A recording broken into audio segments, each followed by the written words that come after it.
Welcome, ladies and gentlemen. And Anil, can I just put you on mute while I sort of Yeah, address people, absolutely. and then yeah, and I'll will then you can unmute yourself later. Okay, great. So friends, we've got people here. Rohan, welcome. Mahesh, welcome. Parvez Bhai, welcome. Ajay ji, welcome. Pramod, Salil, many friends are here today. And Anil, you and I are also, we go back a long way together. Friends, you will know about my association with Anil in this webinar. Anil is, uh, Anil, it was, I think, about 30 years or maybe more when when we met, and then we had a common friend from BNHS, and that's how we got introduced. And then when we were in college, Anil, invited us to come to Gujarat. And that time, we traveled all the way to Dhoribana and Jalore, and it was a fun trip, Anil. It was fantastic that time, and we met Sarfraz Malik, a friend of ours, who that time, he's been a falconer, and he's a bird lover, and he lives in Dasada, which is right next to Lil Run, or in Lil Run. And that time he had a shikra with a broken leg, and he was taking care of this bird, trying to fix a leg so that he could go independent and fly back again into the wilderness. So I don't know if he was really successful. Well, those were different times, those were different days. And so, friends, the intention, the goal of this webinar is to talk about various nuances of wildlife hotspots of Gujarat. We're going to talk about 5 hotspots of Gujarat. And Gujarat is teeming with wildlife. You all know that. You know how rich is the Great Run and the Lil Run and Belabdar and Gir and these and the Marine National Park. The thing is that we usually would travel to these places to see wildlife, to see birds. But Gujarat is so rich in various other dimensions that Anil will let you know. And my purpose of bringing this webinar to you is to talk about ecotourism, is to inculcate that sense of inclusivity that one should have as a tourist, as a wildlife person, when one goes to those places. The idea is to understand the cultural and the social aspects as well, and see how people would benefit from tourism and from wildlife tourism, how they have benefited, how they will benefit, what are the things that we can do to make it happen for the communities that are living in this area. So this is the expertise of the dear friend of mine, Anil Mulchandani. Let me start by introducing him to you. So give me a second. I'm going to literally read out his introduction because it's a long one. So stay with me while I speak about him. Anil Mulchandani is a widely published writer. He has authored travel guidebooks, coffee table books, and commemorative books covering wide-ranging subjects. His articles have been published in numerous magazines, newspapers, and journals. He has also curated knowledge events like FICCI, FLO, Heritage Tourism Seminar, FICCI, repeating that, a Food and Agriculture, Food Safety Seminar, Food Festival of Women Chefs, why he's quite a foodie actually, Earth Fest 2019. Anil Mulchandani is the founder of FEA, a group working for the benefit of food industry, local food industry in Gujarat. So that's about Anil. Of course, there's a lot more, which I'm, with the shortage of time, I'm not going to go into that. But you will know the knowledge, the treasure of knowledge that Anil has, while he is talking. I'll also, in the same breath, introduce myself. I am Mohit Agarwal. I am blessed with 4 children, a son and a daughter, and 2 non-humans. The one is a Labrador and one is an escapee African grey. I'm a follower of Shiva. Professionally, I'm an experiential ecotourism specialist with deep love for nature. I help people to travel to some wonderful places in Asia. I'm the founder of Asian Adventures, a 26-year-old travel company. It is the largest and number one bird watching company in India. The company is on a large mission to help Asian elephants with their corridors, free the Himalayas of plastic waste, and help small wildlife NGOs as we go along, and also to save the ancient Himalayan shrines. My interest is to promote ecotourism in the real sense and convert every tourist into an ecotourist. So that was about me, and I'm going to hand over the mic to Anil. Anil, you'll have to unmute yourself, and you go ahead and tell me when you want to start your slide presentation, and I will put my camera off. Yeah, okay. Let's see the first slide.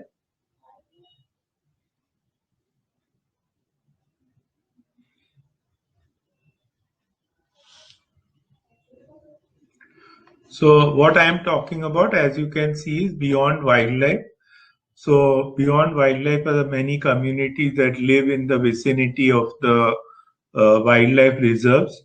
So tourism brings a lot of benefits to the local people. It can be very inclusive. The wildlife tourism can be very inclusive. Of course, tourism brings with it its own problems of I mean that everybody knows that from garbage to some cultural impact. But if it is managed right, so the thing is to manage the tourism in a way that people benefit, the conservation of wildlife happens, and a revenue is coming into the country.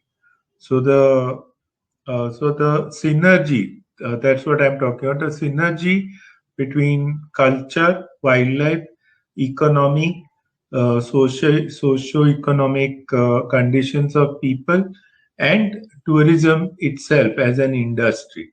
That is the topic we are looking at. So this picture that we are seeing, this is a picture in the Run of Kutch, one of the resorts nearby Run Riders, the Mir community. And the Mees are a semi-nomadic, nomadic kind of community.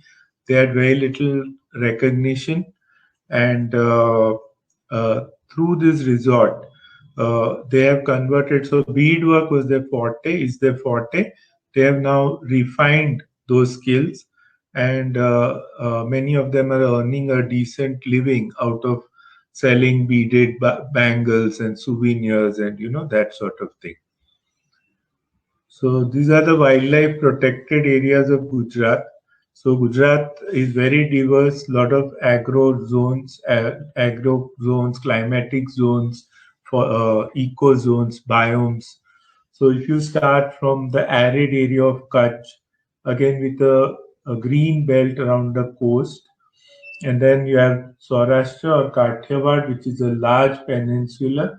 This is also an arid kind of area mostly, and again with a long coastline, a lot of it open to the sea. Because it was open to the sea, a lot of cultures have come in. A lot of people have come in as invaders, as migrants, as traders, as refugees, and they have made Gujarat home. And all of them have their own influence on the food, the culture of the place. And then we have the Gulf of Cambay, and then southern Gujarat, which is sort of humid. It's actually you have got moist deciduous forest, some evergreen trees, bushes, river areas, some good amount of rainfall. And then in the northern area, you have the northeast and eastern area is mostly dry deciduous to moist deciduous forest, scrub jungle. So the Aravallis, the Satpura, the Nilgiris. To the south is Sayadri, sorry, not Nilgiris. But here you have the Satpura, the Vindhyas, and the Aravalli.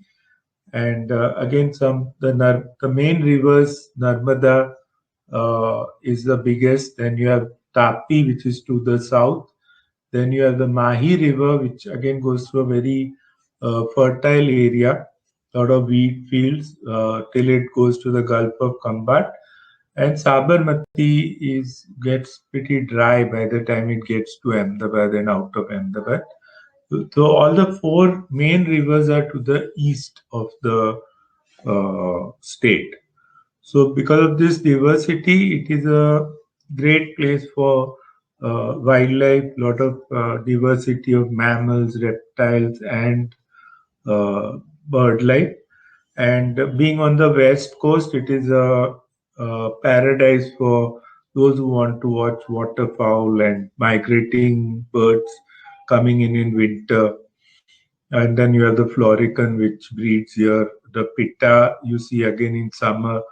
So there is a quite a variety of bird life and of course the mammals that you see here. So if we start with the Gulf of Kutch and the Okhamandal coast, Gulf of Kutch is a deep inlet which and the Marine National Park covers about 200 kilometer stretch from Jamnagar to Okha. So Jodia and area just before Jamnagar, west of Jamnagar, east of Jamnagar, and west to Okha.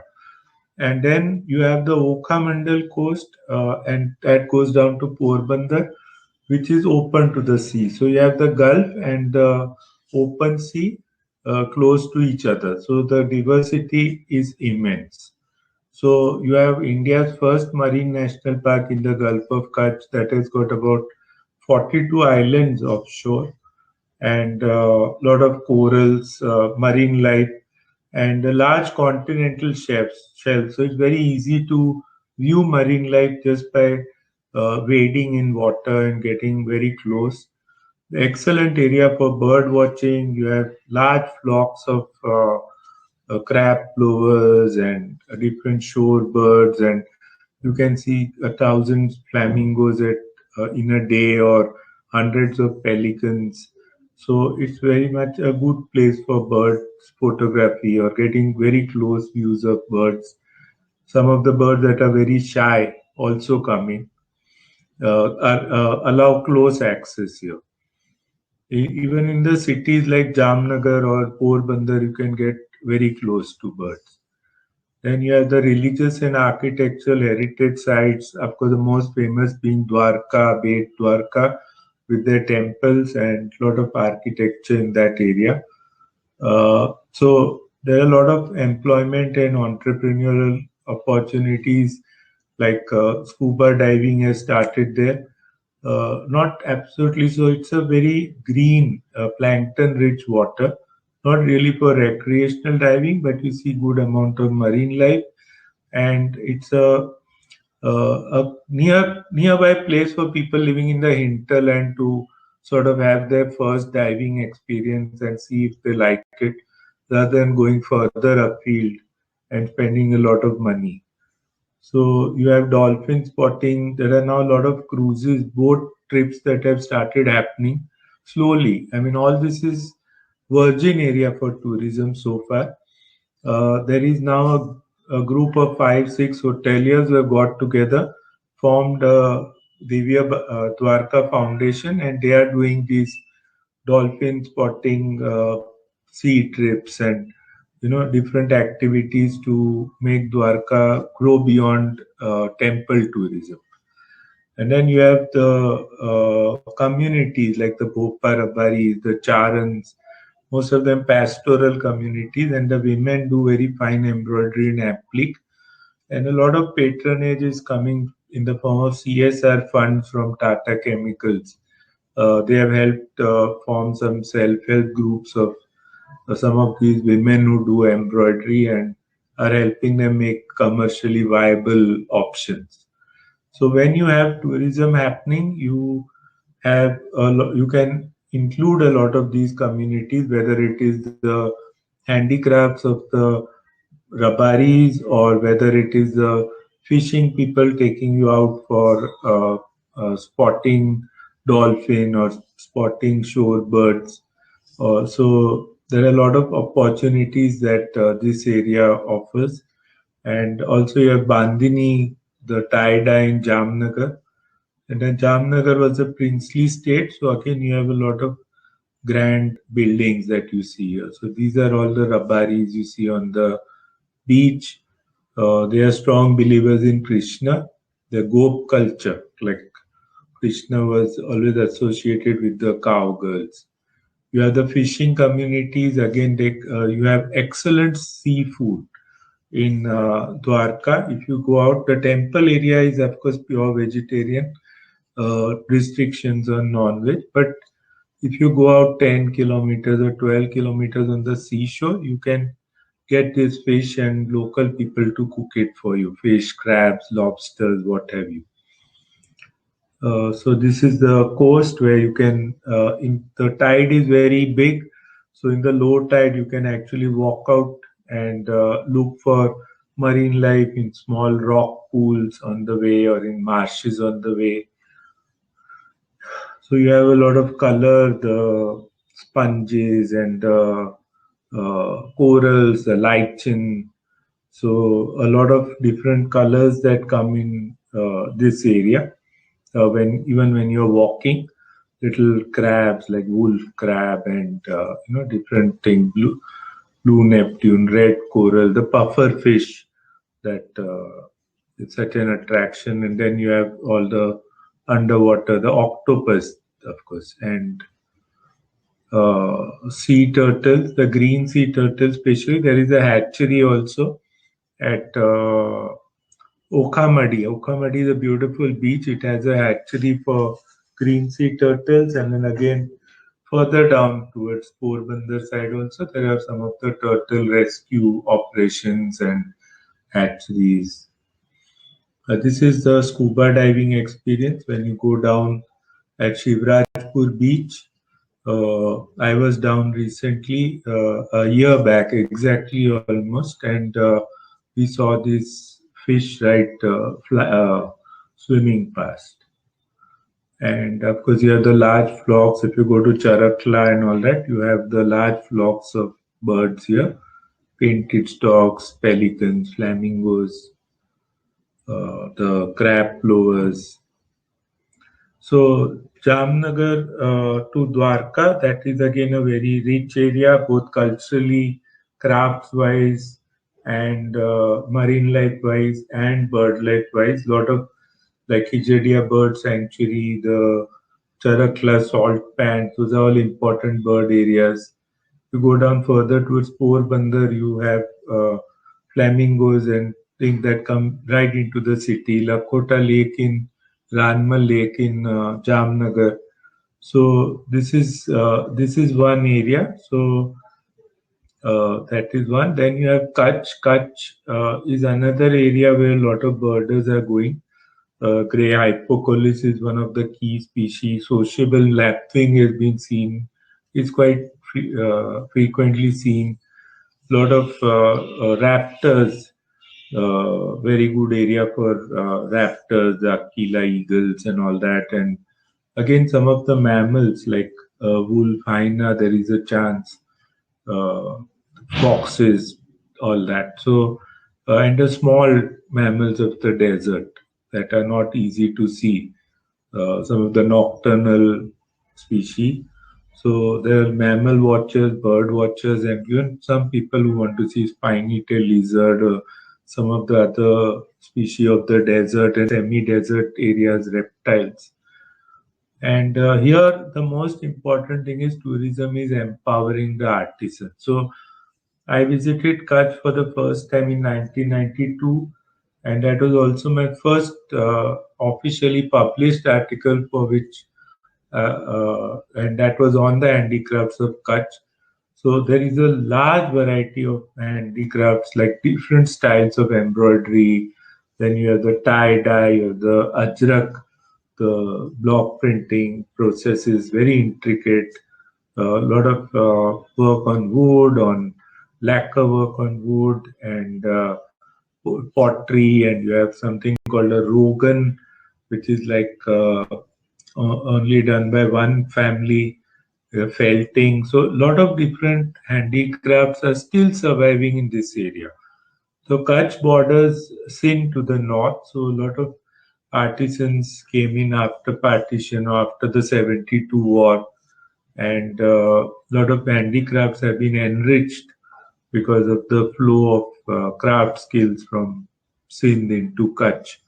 So this is one area where I have seen how tourism has provided so much revenue to artisans. But of course, they are not covered entire cut. There are certain circuits and certain circuits that still need more attention. So these are all the food. This is basically in the Little Run actually, but lot of crafts that happen in Kutch, the different stitches. You can see 8 or 9 different communities like who have their individual style of embroidery. So if you see right from the Hindu pastoral groups who do a lot of free flowing kind of embroidery, peacock, parrots, and then you have some places where the Islamic influence is there, where they use only geometric patterns and minimal of figures. A beautiful piece there, and then of course you go there for the desert species and the waterfowl because it's again because of its location. You get this is Bhuj and the typical food, the street food of Kutch. So again, a lot of influences into Kutch. Like there was trade with Arab countries. There was trade with so in fact the first mosque, one of the oldest mosques of Western India and probably one of the older mosques of India, was built in Kutch by the Jain community because the Jain traders wanted merchants from the Middle East to come there. Then again, after partition, you had a big migration of Sindhis because Sindh was bordering Kutch and they settled in Adipur, Gandhidham, all these areas. So all those influences are also seen on the food of Kutch. Other interesting thing like Kutch again was very pastoral. So you had, I think, there was I once heard people say that there are as many cows in Kutch as there are people. So the cows, buffaloes, the buffalo is also indigenous species. You have horses, you have camels, and lot of rich dairy culture. Like you can buy fresh mawa, you can buy their gulab pak, all the sweets there. The food also a lot of ghee, lot of curds. So again, a lot in Kutch apart from the birds and the mammals and the occasional reptile. You can see a lot of architecture, a lot of handicrafts, and again the synergy works. So community, nature, and tourism comes together for a socio-economic canvas. So you have Gir. So Gir again, you think straight away of the Asiatic lion. Gir known for it, also a good place for leopards, and Gir also one of the good places to watch a number of birds. So again, the unique thing about Gir is the pastoral villages. So lot of herds people live around. So the Maldari herdsmen, their colorful women. There's a lot of potential there for dairy and agriculture tourism. They're organized into some system where they fresh milk from the buffaloes, like the Jafrabadi buffaloes and the Gir cows, become available. There's a lot of agriculture there. There is even I don't know how successful it is, but even strawberry farming happened there, and the mangoes in summer. So on every season, you have something interesting happening in the on the agricultural front in this part of Gujarat. So that is there. The Sorati Rabari women do patchwork. The crafts are a bit crude. So tourism bodies, the hospitality industry could perhaps give them some refinement and design intervention. The Maldaris are also known for their poetry, their singing. A lot of them are bards. So villages have bards. So that can all be included into tourism, because between safaris there is not much to do in a wildlife reserve. So if all this could be brought in, and then you have the Siddhis of African origin. They came to as slaves or as warriors, or in different positions with the Portuguese, with the Arabs, Nawab of Junagadh, and the Portuguese of Div. So there are villages in 3-4 villages in Div with us in Gir with Siddhi population. They have their dargah there, and the Siddhi Dhamal, and that's a very sort of exciting dance that they do. And then all that can be brought mainstream into ecotourism. So this is how the Maldari village looks. And these are the Maldaris, their famous Jaffrabadi buffaloes. This is the typical scene where they are milking, they get water. That's the daily life there. The Siddhis do their music and dance, which is again something interesting. Like they speak Gujarati, their mother tongue is Gujarati, but some of their songs still have their original languages from Africa, original words that are still used. So the Siddhi Dhamal. And of course, the lion is the reason for visiting Gir. The rusty spotted cat that has been seen there few times. Good place for leopards. The sea coast on that side. This is the Gir Birding Lodge, which Mohit manages.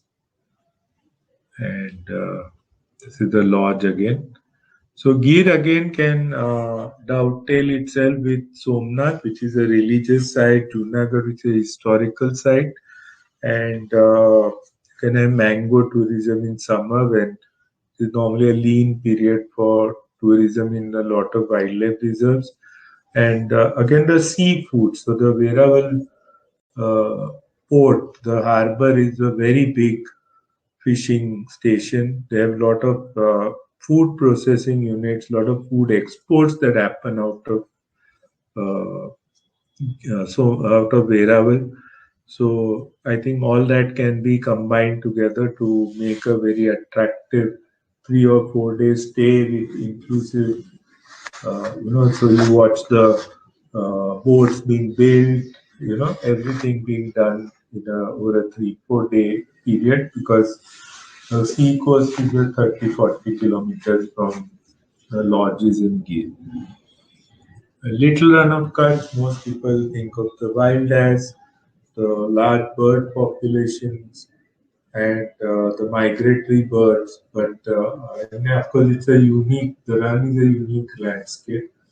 The flat salt pans, that dynamic landscape that becomes like a sea in when the run submerges, it is inundated by water, and then you have the salt workers there who again their hardship and all is well known. A lot of NGOs working for them, and then you have the weavers and artisans. So you look at tourism in this area, you have again a lot of people who the salt works, and nearby all the heritage sites like Modera and all can be combined into it.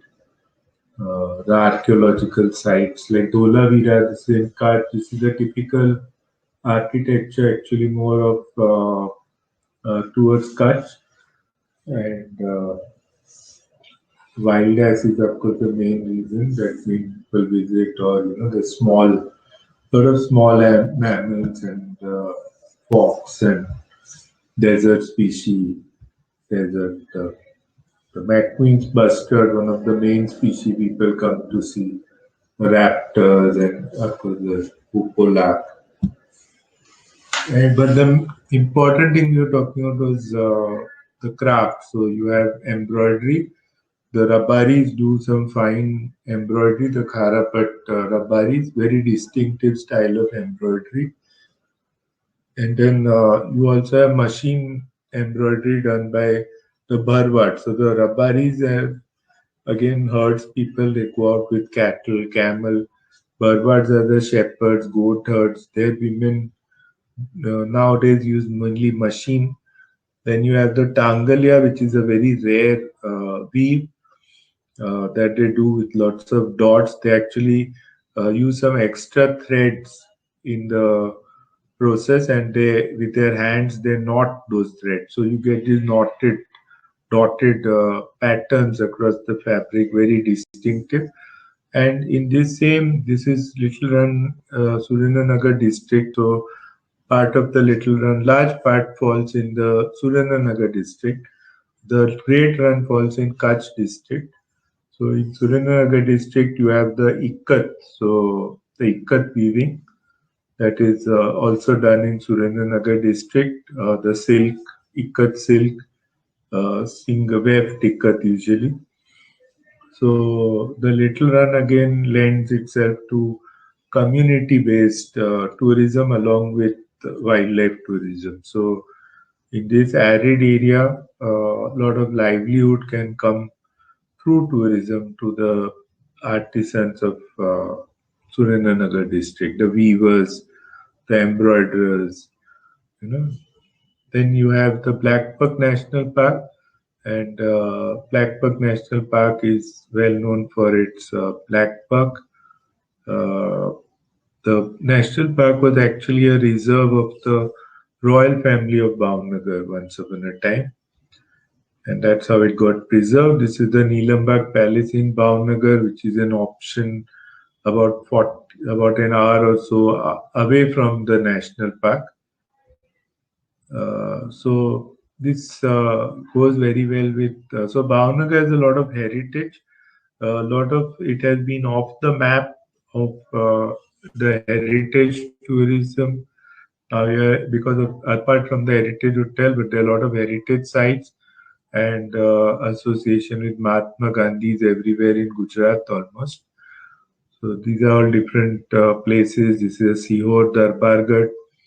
This is again a kund there, and then this is the metal work that is done there. The vessels, the bronze vessels, the sea coast, Palitana Jain temples, the Black Buck, of course, the main reason many people visit the Jackal.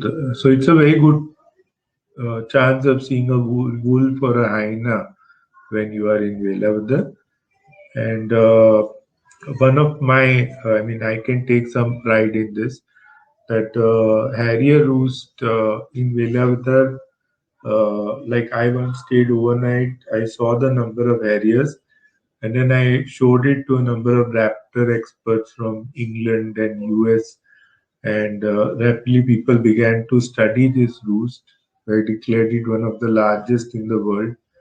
So the reason for this roost being so large is that you have a lot of cotton fields, the kind of cotton that is sort of drought-resistant, natural cotton, which attracts locusts.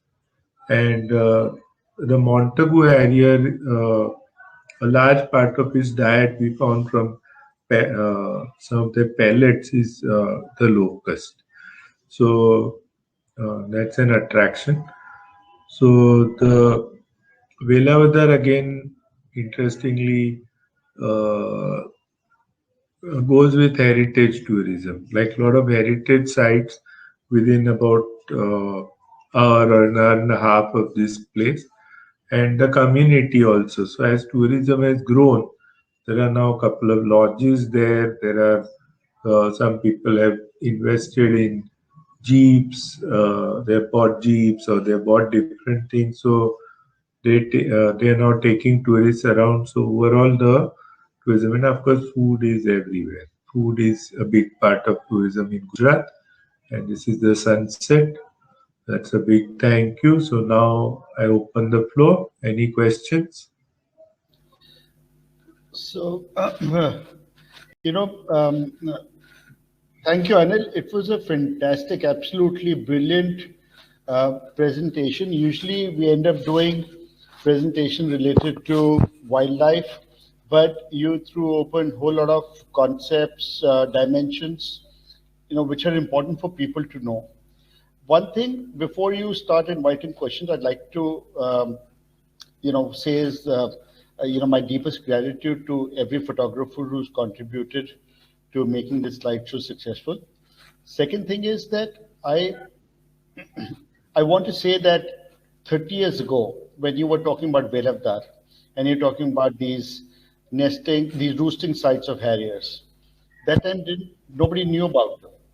And then over a period of time, it was acknowledged by conservation lobby that one had to protect this area. And that's how the national park was formed. So I really want to thank you for that, for bringing it to the notice of conservation lobby. You've been an explorer. You've traveled through each and every inch of this area. And what I want to ask you is, don't you think that there should be some sort of destination management body for ecotourism, or there should be independent bodies that sort of look after one particular range, or one particular community, or let's say a range of communities that can then talk about strengthening the communities themselves to take on ecotourism rather than depending on a lot of us, going and setting up lodges, or outsiders coming in, or giving, to have them develop their own think tank and let them decide how they want to run, uh, their own outfits for tourism. Because that is one gap that I see, um, in ecotourism. They're still getting the second tier, hand-me-downs rather than doing their own initiatives where they can get, like Hodka, for example, is one area which is a community project, but it's supported by government. And so, what do you think about it? See, I think it has to be a synergy because the local community may not have the exposure of what a tourist wants.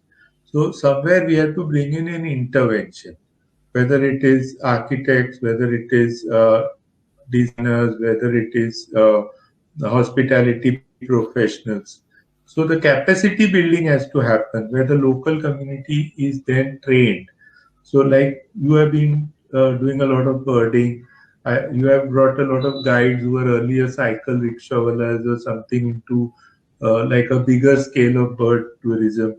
That is something that you have been doing and Mohit has been doing. So this is something that we started with, right? The first thing that I took you when you came to Ahmedabad was not to some bird watching site, but to Bishnoi village. Yeah, yeah, Right, that was the first place when you came in as a college student, six of you. yes, The first thing I took you to was not to see some birds, but to actually go to the villages and see how the synergy was happening, how the relationship was happening between the wildlife and the people. So the people, local people, are not always ready for tourists. So the tourism does require a certain amount of luxury, maybe, or a certain amount of comfort. So I think that the important thing is, like you said, a destination management plan where you bring in the professionals and you bring in the local people and they come together, they synergize together. Like you gave example of Hotka, where UNDP, it was a UNDP initiated project of ethno-tourism that endemic tourism supported by Government of India, UNDP. The local people were brought in a committee where the different communities of that village were represented. The Gram Panchayat became part of it. People were sent for training to different properties. And finally, we had something which was comfortable for tourists from outside. At the same time, it was so somewhere the thing has to happen. Like even if you talk about homestays, the number of communities may not be comfortable having somebody in their home for religious reasons or for social reasons, or because they themselves don't understand that a person from another country wants a different set of fittings. So a combination of a destination management plan where you bring in the professionals, the chains, the tour operators, but the local people are a major part of that. The local skills, the vernacular skills of architecture, the vernacular skills of spotting wildlife or the handicraft can all be part of the destination, and then you have a good synergy going. So you have the corporate CSR funds, the NGOs, the cooperatives. So this is something that I am trying to do that in Gujarat in a couple of districts as a pilot project, and hopefully things will move in the right direction. Maybe we'll have a pilot model ready in Gir, which we can then give to other districts in India. Let's just hope so. Great. So, why I was smiling? Because I was thinking of something to do with food. So, I know that, you know everything about Gujarati food. Why don't you tell us more about the non-vegetarian part of it? The meats and the seafood. And I know that, you're already salivating while you're Yes, thinking. absolutely. Like absolutely excellent seafood. So I have actually put made a program. We might have some sort of festivals related to food in Gujarat for tourists to bring it into limelight. So if you look at Gujarat, the landscape, like I said, it's very a lot of agroclimatic zones in a relatively smaller area than some of the other states. So the food is also very diverse. About 45 or 50% of Gujarat is vegetarian. So that is something that surprises people. There are actually more vegetarian percentage in Haryana and Rajasthan than in Gujarat. But what vegetarian food is very much part of the Gujarat experience, because there are communities like the Jains who maybe just a small percentage of the population of Gujarat, but they wield a lot of influence on the culture of Gujarat. So the vegetarian food, the Gujarati thali, the snacks, the farsans, the travel food that Gujaratis travel with, all that is an essential part of Gujarat. But also we have a lot of different non-vegetarian food. So whether it is the Bora thal or the food of the Parsis in South Gujarat, or if you look at the Khatris, the artisans of South Gujarat, of Surat, the weavers, which is zari, those who worked on the gold thread zari. A lot of them have a lot of dishes based on meat, mutton, actually, and tapelu ghost, mamnas, which are again there. And then if you come into Ahmedabad, you have the Bhattiyar Gali and places where you get your kebabs and tawa foods. And the seafood catches are excellent.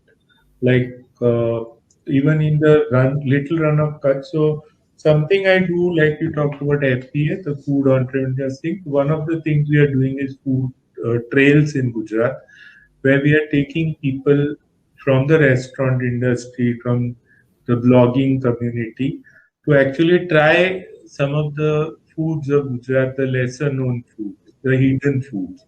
So I took some bloggers, and the Bengali bloggers were really surprised because we actually gave them hilsa in the little run of Kutch, freshly caught. So the hilsa comes in to spawn in the little run of Kutch during the monsoon. So they had fresh morning catch of hilsa for lunch. And I mean, like, it could not be more surprising for them. So there is a lot in the Narmada River. You have a lot of fish like the mullet that the Parsis have, the boi mach. Again, the hilsa does come into the Narmada also to breed. And so a lot of seafood, yes, the crabs, the pomfrets around Jamnagar, excellent. I see Mushtaq is online. He must be smiling. He has a hotel in Jamnagar with Seven Seas restaurant that gives some of the best pomfret I've had. And so you have a lot of Yes, a lot of fish and seafood in Gujarat. A lot of fish farming also happens in Gujarat. And apart from that, yes, poultry, yes, is there. The dairy is something, of course, Amul has made it famous, but some of the endemic, the indigenous cattle of Gujarat. And you have the Gir cow, the Kankreji cow, you have the buffaloes, the camels, the camel milk. Now that A2 is fashionable, camel milk is considered insulin. So I think different, even you can have donkey milk in Kutch because there's a good size donkey population there. So yeah, food tourism, Gujarat is definitely has huge potential. A lot of royal families, a lot of aristocratic families with the elaborate food. So right from eating, let's say, bajra ka rotla, the millet chapati in Saurashtra in a village, or having ragi roti in the finger millet roti in the tribal villages, to the very elaborate food of the Rajputs and the Marathas and the wealthy rich Jain families. Gujarat definitely, I think, is a destination to explore for food. So in FEA, we are trying to connect up various aspects of the food industry. Excellent. The reason I asked you this question was because I wanted to bring you to talk about whale shark. The communities that were hunting whale shark, and then many NGOs, many people, many religious people came into saving this whale shark. And I want to Yes. hear a little story about that from you. Yeah, so the whale shark came into prominence when a couple of documentary films were made. The whale shark coming to Gujarat and for spawning, for giving birth. And I think WII and Tata Chemicals, their CSR wing, they all came together to because a lot of the whale sharks were getting trapped in nets or they were getting hunted. So they actually talked about the whale shark as the female whale shark coming to the Saurashtra coast to Porbandar. So basically the open sea around Porbandar, Mandal, Veraval, that is where they come. And they said that this is the mother, this is the daughter-in-law visiting so Murari Bapu said, like, this is the daughter-in-law visiting our land to give birth to the child. So the parent always sends his daughter, the in-law send the daughter home to their mother's house to give birth, and the whale shark is doing the same. And then rapidly, conservation movement came around where fishing people would give up their nets but save the whale shark. So yeah, that was something that I think is a model in itself. And then, of course, the whale shark nets were also subsidized by CSR, subsidized by different conservation organizations to help these fishing people. Whale shark, yeah, but whale shark tourism does not work in Gujarat because the water is very rich in plankton. It's not easy to spot the whale shark.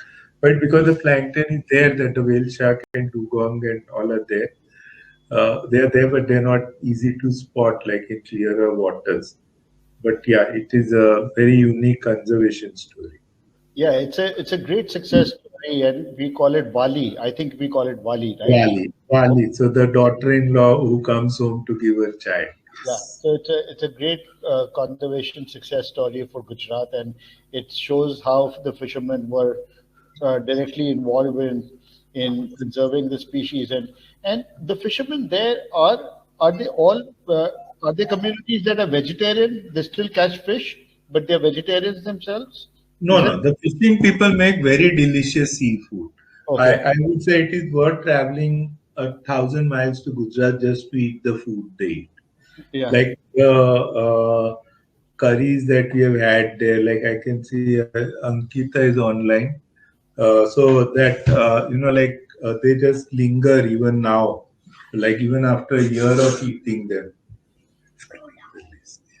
Yeah. So yeah, the taste linger on. I was in Dwarka for a shoot for Times of India of one of the properties, and then we went down at night to Shivrajpur, and Mustaq had arranged for some local people. Mustaq is also online, so Mustaq had arranged for some local people to make fish curry and crab for us. And taste of that still, I mean, like the next 2 days we were only talking about that. No, the fishing people here are not vegetarian.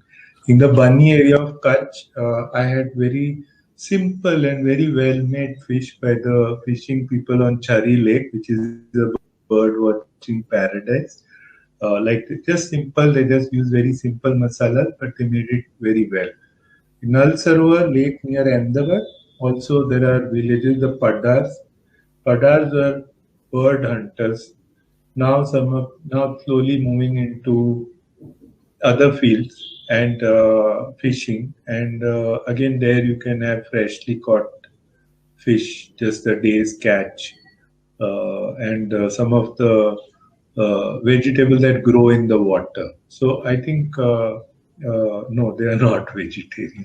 Okay, but So, they are very good cooks. Yes. so when you're talking about, there were bird hunters and now they're taking to other jobs and other, ways of life. Yeah, like boating. So they are earning a lot taking tourists around in the boats for bird spotting.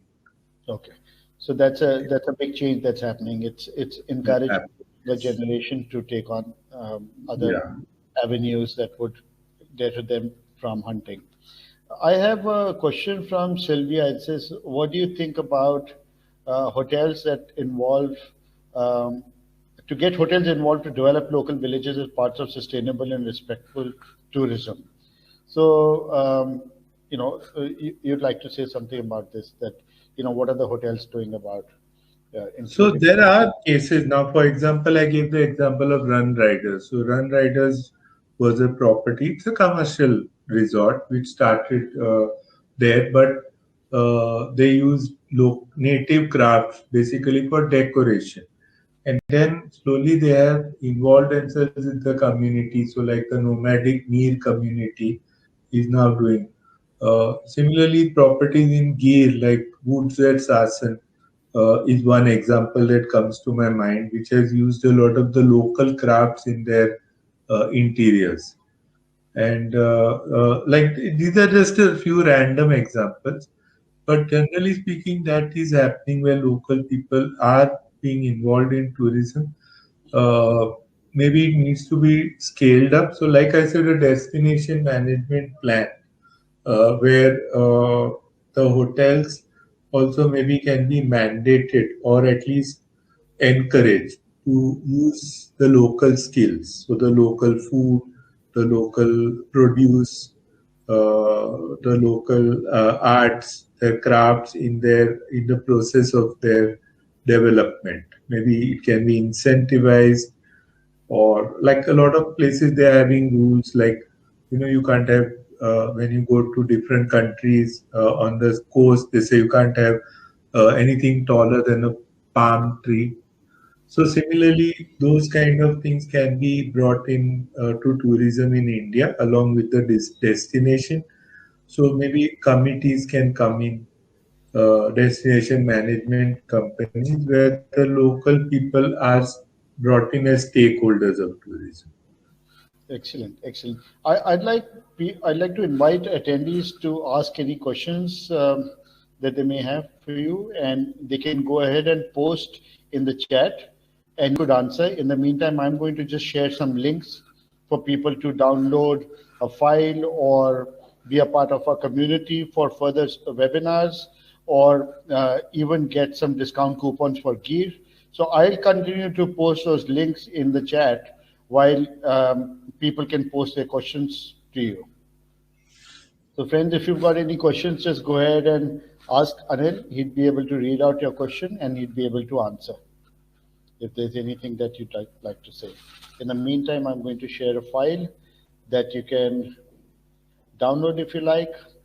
And I'll also share another link, which is a discount coupon for your Gir Burning Lodge, and our other lodges. I think it was very insightful, Anil, and you'd like to, you were writing a book on different travel experiences that have you finished that yet? No, I think that will take time.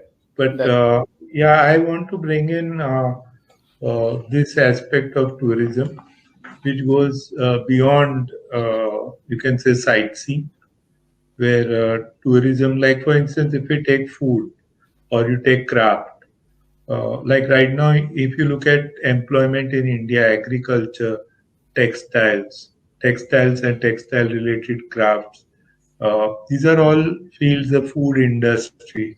These are all fields that have huge employment, even currently, and that can increase. So I think that I would like to work on a book that brings in you can say, homemade experience, the homespun experiences of India to the traveler. Because there are a lot of books that just cover destinations, but I've yet to come across enough books or any books that go beyond the just travel, just the normal tourism.